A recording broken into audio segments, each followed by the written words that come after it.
Hey, what's up guys? My name's Clarence Patrick, and in today's video, I'm gonna be going over 5 financial tips that you should implement in your 20s to ensure that you're setting yourself up for financial abundance in the future. Number 1 on the list is gonna be living below your means.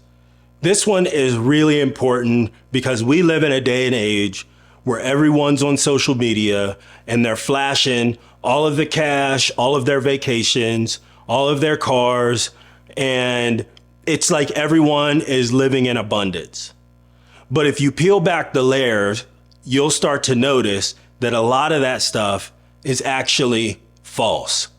So one of the things you want to make sure that you're being mindful of is that you're not trying to keep up with the Joneses or compete with people on social media to receive their validation. One of the things that I've learned over my financial journey is spending money on things that you don't need to impress people that you don't even like is one of the quickest ways to prohibit your ability to continue to progress from a financial perspective. Debt is the number 1 killer of wealth. And in order to ensure that you're putting yourself in the best possible situation in order to build wealth over time, you want to make sure that you're living below your means and you're staying out of debt. The second item that you want to make sure that you're focusing on in your 20s to ensure that you're setting yourself up for financial success is understanding investing versus savings. Now, in my 20s and in my early 30s, I did not have a lot of financial acumen and a lot of financial understanding of how to build wealth. It's not something that was taught to me as a kid, and of course, it's not something that's taught to us in our schools. So what I would do is I would get paid and I would make sure that every month that I was putting money in my savings account. Now, I was able to save a decent amount of money over the years, but one of the things I missed out on because I had that savings mentality versus investing is I missed out on stock appreciation.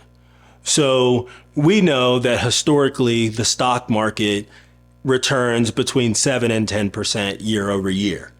Now, whenever I was putting money in my savings account, I was getting that, 1% interest or point or 0.5% interest, whatever savings accounts typically give you when we're not in these high interest rate times.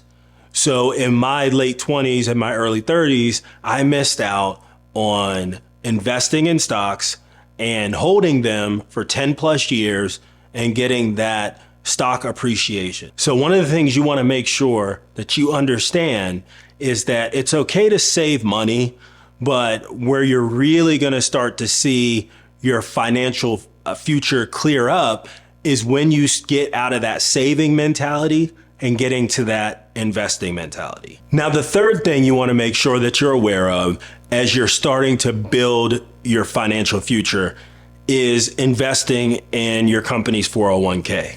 Now, there is a school of thought out there, especially on social media these days, where it's popular for people to say that investing in your company's 401k is a scam.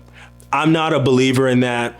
I believe investing in your 401k for multiple reasons. One, it is a place where you can park cash on a tax-free basis. If it's a traditional 401k, you're putting in pre-tax dollars, and it's a way for you to lower your tax burden now, and you're going to pay taxes on those gains on the back end. So you will be taxed on it at some point, but as you're starting to build your financial picture, it's important for you to be able to take as many dollars as you can and park that into an investment account and give it time to grow. One of my biggest regrets in my late 20s to early 30s is I wasn't investing enough in my 401k.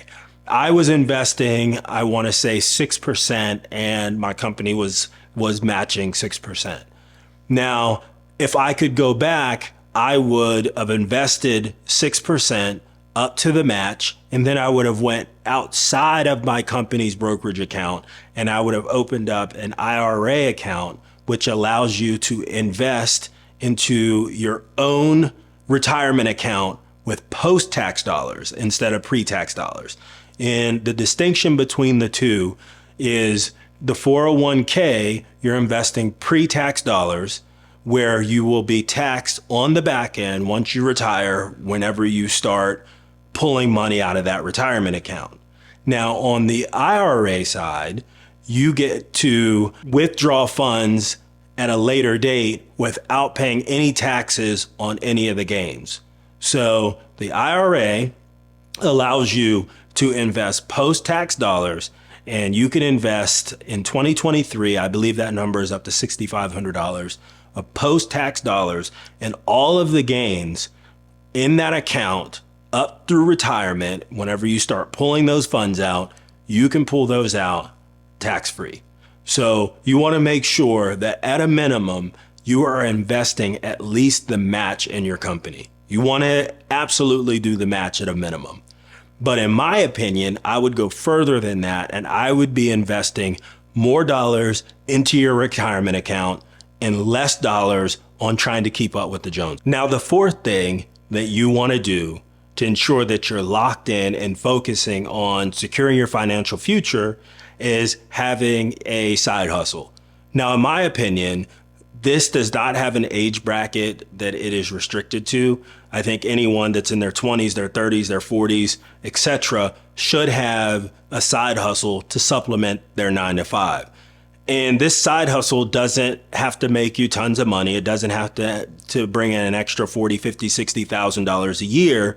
It could be an extra $10,000, $15,000 that this side hustle is bringing in. And the great thing about this is you could utilize that money to start a business. That could be an Amazon store, a Shopify store, an eBay store.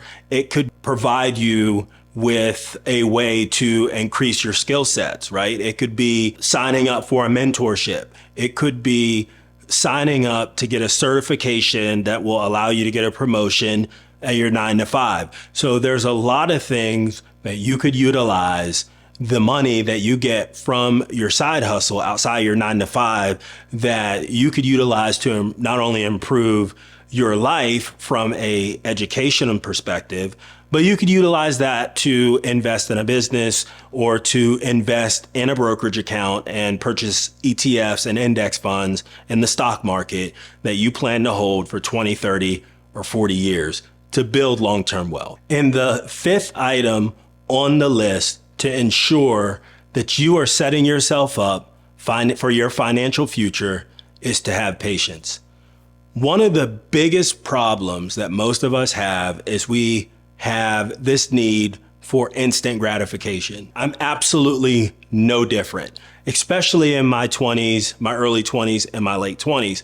I wanted to have what I wanted, and I wanted it right then. I didn't want to wait. But I can tell you that if you can be patient, follow the first 4 items that we discussed in this video today, I guarantee you that you will be well on your way to securing your financial future. If you got some value from this video, I'd appreciate a like and subscribe, and comment down below some of the things that you think that people should be implementing in their early to late 20s to ensure that they're setting themselves up for financial success in the future. Thanks for watching, and I'll see you on the next video.